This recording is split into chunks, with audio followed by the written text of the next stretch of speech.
Some men look to win women with chivalry and bravery and acts of valor. Other men use candy and flowers and gifts of jewelry. And then there's me. I used vocabulary words.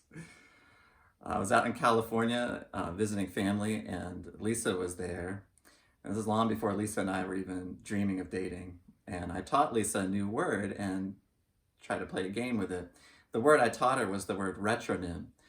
Uh, a retronym is a word or a term that is created to accommodate for some advancement in day-to-day life or technology. It's a lot easier to just give you examples than to define it. So for instance, the term acoustic guitar is a retronym.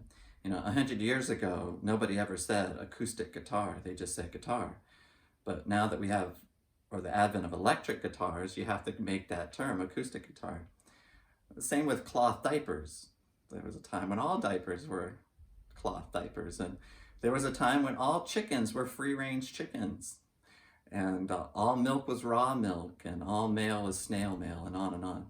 So we kind of had fun that week trying to come up with as many of these as we could, and there are hundreds of them. It's a lot of fun. It's fun for me anyway.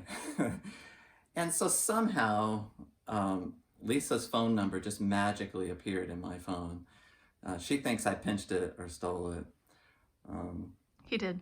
But I think God put it in my phone. But anyway, so after I was back in Georgia on a Sunday morning, I just sent her a simple text message. She didn't know what number mine was. And I just sent her the two-word message, conventional oven. And you know what? The rest is history. She was smitten, and we're married. So guys, if you're out there and you're struggling with that one that you want to love you, try vocabulary words, okay? It works. But anyway, some of these retronyms are, I think, kind of regrettable. They show us that some of the advancements in our life actually aren't advancements at all, but they're actually regressions. And one of these terms, these retronyms that we have in our common language today that I don't like, is the term absolute truth. There was a time, and a time still should be, when there's but one truth, that all there is truth. But because we live in an age of relativism, where truth is individual and not universal, where whatever's in your heart is true for you, we've had to come up with this term, absolute truth, to describe the truth of the Bible, the truth that's ultimate, the truth that is never changing and is rooted in the immutable character and nature of God. Listen to this exchange. When Jesus had been arrested and he was on trial, and he went and got sent to Pilate, and he and Pilate are having a heart-to-heart. Listen to this sad exchange between Jesus and Pontius Pilate. I'm reading from John 18, beginning at verse 36. Jesus answered Pilate, "My kingdom is not of this world. If my kingdom were of this world, my servants would have been fighting, that I might not be delivered over to the Jews. But my kingdom is not from the world." Then Pilate said to him, "So you are a king?" Jesus answered, "You say that I am a king. For this purpose I was born, and for this purpose I have come into the world, to bear witness to the truth.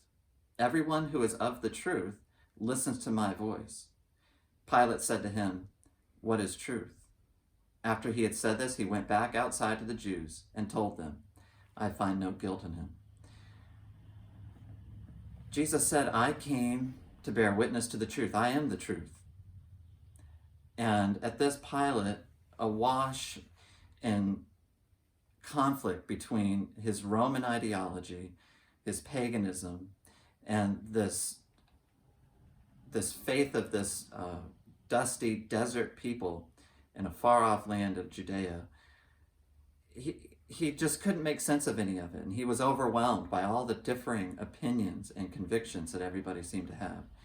And so when Jesus said he came to bear witness to the truth, and that he was indeed the truth, Pilate just threw up his hands and said, "What is truth? I can't know it." It's the perfect picture of a deadly agnosticism.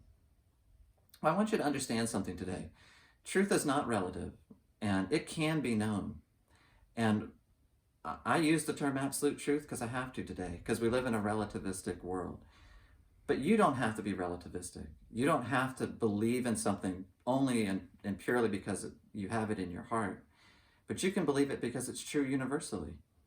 And that the truth of the Bible, the assertions of Scripture about the gospel, are as true as 1 + 1 = 2.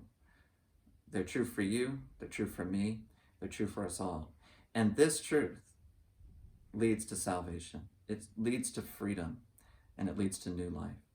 So God bless you today in your pursuit of the truth in word and the truth in the person of Jesus Christ, a relationship that you can have, one that connects to the very fiber and nature of your soul. We love you. God bless you, and have a wonderful day.